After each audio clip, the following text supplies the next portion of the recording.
नाफेड आणि NCCF न कांद्याचा जो बफर स्टॉक केलेला होता तो डोळ्यात धूळ फेकणारा होता। ग्राहकांसह शेतकऱ्यांची फसवणूक केंद्र सरकारच्या दोन्ही संस्था करत असल्याचा आरोप कांदा उत्पादक शेतकरी संघटनेचे अध्यक्ष भारत दिघोळे यांनी केलेला आहे। बफर स्टॉकच्या नावाखाली पैशांची लूट सुरू असल्याचा आरोप देखील करण्यात आला आहे।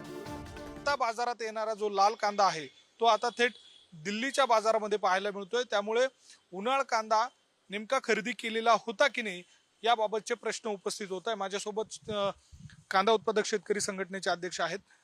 दिघोळे साहेब, नेमकं काय आता घडतंय जेणेकरून ही संपूर्ण परिस्थिती जर बघितली तर वेगवेगळ्या स्वरूपाच्या चर्चा आहे, काय तुमच्या निदर्शनास आलंय? नाही, ही खूप गंभीर गोष्ट आहे। जर देशामध्ये वेगवेगळ्या वेळी आपण जर बघतो ईडी सीबीआयचे छापे पडतात, मोठे मोठे आर्थिक गैरव्यवहार उघड केल्याचं आपण वृत्तपत्रामधून मीडियामधून आपण बघतो।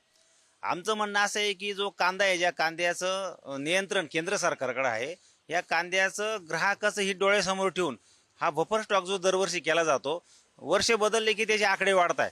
आधी 50,000, 40,000, 30,000 जो टन कांदा खरेदी केला जायचा तो आता 1 lakh ton, 2 lakh ton, 2.5 lakh ton, 3 lakh ton, ह्या वर्षी 5 लाख टन असं त्यांनी उद्दिष्ट ठेवलं होतं नाफेड आणि NCCFच्या माध्यमातून।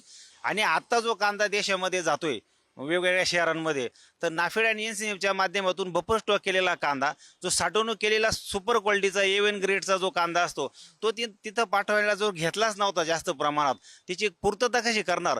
मग आता खरीपचा जो लाल कांदा आहे तो तिथं दाखवला जातोय किंवा विकला जातोय। हे मोठं खूप शेतकऱ्यांच्या याच्यात मोठी लूट आहे।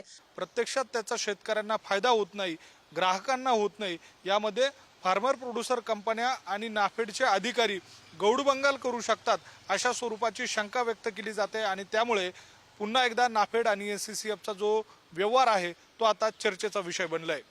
व्हिडिओ जर्नलिस्ट कमलेश केदारेसह मी किरण ताजने, पुढारी न्यूज, नाशिक।